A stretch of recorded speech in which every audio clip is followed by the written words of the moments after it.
watch Bo Nix is, I'm sorry, but last 7 games, he's the best rookie quarterback. And I think we both have great admiration for Sean, that he gives Bo a couple of laps. He plays into his athletic strengths, but it's more than that. I mean, Bo looked so confident yesterday. What is the secret to the unlocking of letting you play with confidence, but yet not sloppy? You letting you take risks, but they're efficient. I feel like Bo Nix is pushing the envelope every week, but still, he's not throwing picks. He's not making mistakes. Take me to that. Well, I say this, the biggest thing for Bo Nix is what happened last week against the Kansas City Chiefs. Even though they lost that game, it certainly was through no fault of his own, right? He put his team in a position to go win that game in the end, and they got the field goal blocked.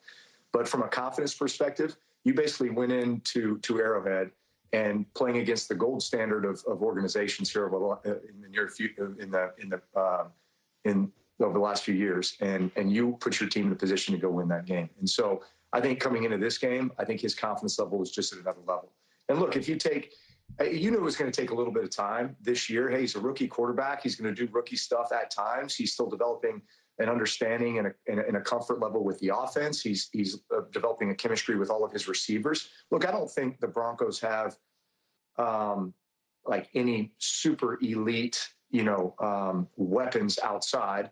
I think they have a bunch of big receivers that Bo Nix is now developing a trust and a confidence with. Obviously, a great coach and play caller, and a guy who also needed to get a feeling and understanding for what his quarterback could do and is capable of, and putting him in the best positions to succeed, and putting him in positions where he knows he's going to be able to limit the mistakes and kind of bring him along. And so now I think we're just starting to see, hey, we're 10, 11 games into this thing, and this is what you're seeing. Plus just the development of confidence along the way. Look, the Denver defense is playing great. I think the run game is coming along for them. And so all of those things, but most importantly, what happened last week, man, you just don't understand. You talk about moral victories, right? Like, they really should have won that game. Oh, yeah. QB put them in a position to game. They should have won the game. Even though they didn't, I know the feeling I would have had as Bo Nix walking in the locker room. Yes, I'm pissed off because we just lost to the Chiefs. We should have won that game. Should have beat Patrick Mahomes. But in my mind, I'm thinking to myself, we can beat anybody. Exactly. Oh, man. That's exactly what I said as soon as that game ended last week. So it's always great to have a Super Bowl winning, all-time great MVP, Hall of Famer quarterback, echo what I said. You can't make that stuff up. And yeah, that may have came out weird. I mean, like, Super Bowl winning MVP, like MVP in the Super Bowl.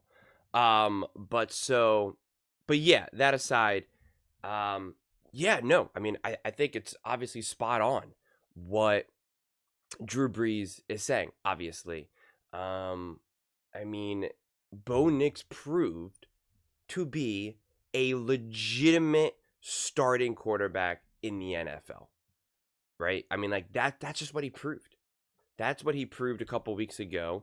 And I think prior to that moment, he's getting comfortable, he's getting settled, but there are still a lot of these moments where you're like, okay, like, I can do this, right? It's that self-talk. I can do this. And after that Kansas City Chiefs game, it's, I know I can do this. I've done this. It's just a different level of confidence. Same thing, not only for Bo Nix, but now also Sean Payton and Bo Nix. Because Sean Payton's also like, you could do this. And he's like, all right, I know you can do this. It is this dance, right? I mean, it is always this back and forth development with this level of confidence, expectation, execution. Sometimes you're going to believe that you can do it because you can, but you still fail, and then recognizing, okay, just because I failed doesn't mean that I can't. It's a dance. It's really a dance. That's why they have sports psychologists, honestly. And so not only is Bo Nix continuing to get comfortable, but Sean Payton is continuing to get comfortable and confident in Bo Nix and this team as a whole, quite frankly. So everybody is getting comfortable with everybody, right? The receivers, the tight ends, the defense, the offense, whatever it may be. Everyone is starting to get comfortable with the idea of like, hey, we got ourselves a team here. Because you really don't know. Football is crazy. There's so many moving parts. So many teams get broken down into these little groups. and everyone has their own kind of job to do, right? You have a million different coaches, a million different players, some young, some rookies, some veterans. You just don't know what a team's going to look like. You don't know how it's all going to come together. You can have an amazing lights out defense, and the defense could be like, all right, we're here. But then they still have to wait and be like, well, what's up with this rookie quarterback? I don't know. Have you seen a lot of him in college? I don't know, man. I watched a few highlights on YouTube, but like, I don't really know the guy. You just don't know. You really don't. You have no idea. And so you have to wait, and then like you see some, you see some growth, you see a little bit of this, you see a little bit of that, and you're like, I guess so. So when you have these moments, when you beat the Falcons 38-6, when you beat the Bucks, when you nearly have that win against the back-to-back Super Bowl winning Kansas City Chiefs, like that's when you start to be like, all right, like we got this, we're here, we're not fighting just to belong, we are here. We are invited to this party. That's what it shows you. And that's what's exciting to see.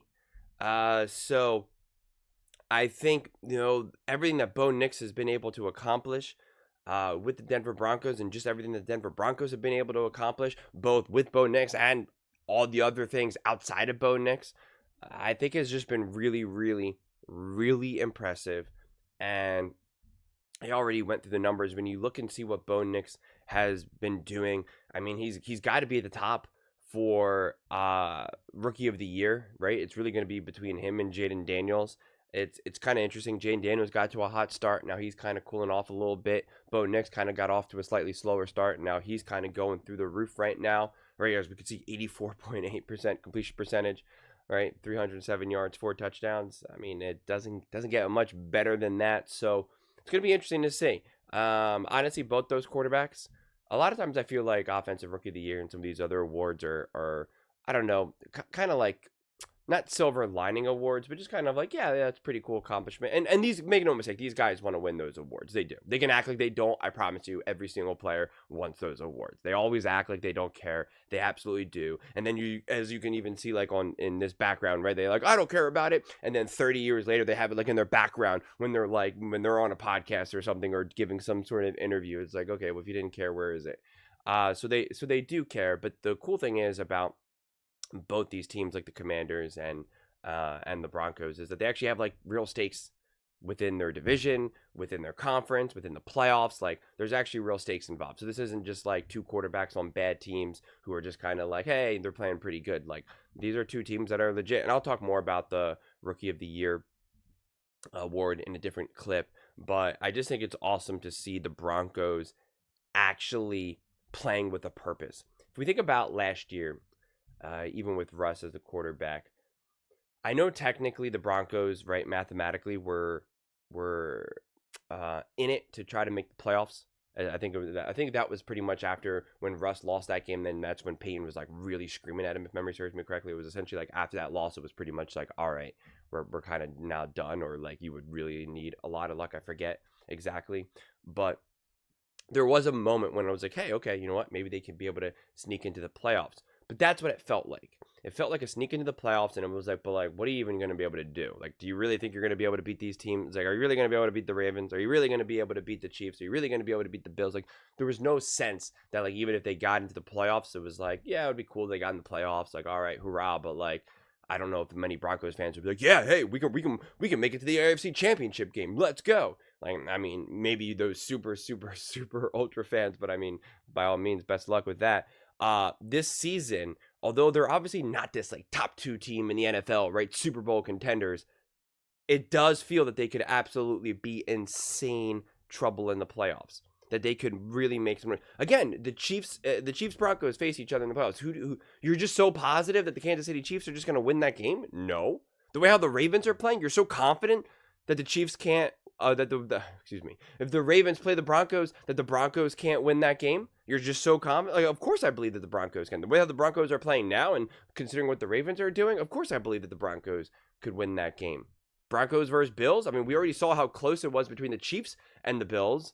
Now we know how close it was between the Broncos and the Chiefs. So it's like, it's not hard to imagine that it would be a great fight for the Broncos and the Bills. And again, it's like, it's not like the Houston Texans are playing this great ball. So it's just really fascinating. I mean, the Broncos absolutely could be that dark horse team where you're just like, I can't believe they just took out insert team here, in the first round. Like, unbelievable. Kind of like the Green Bay Packers last year. That actually may be a great comparison. We saw what the Green Bay Packers did. People were like, oh yeah, the Green Bay Packers, pretty cool. Jordan Love's definitely getting hot at the right time. Pretty cool to see him kind of, establish himself as a quarterback in the NFL. Pretty cool.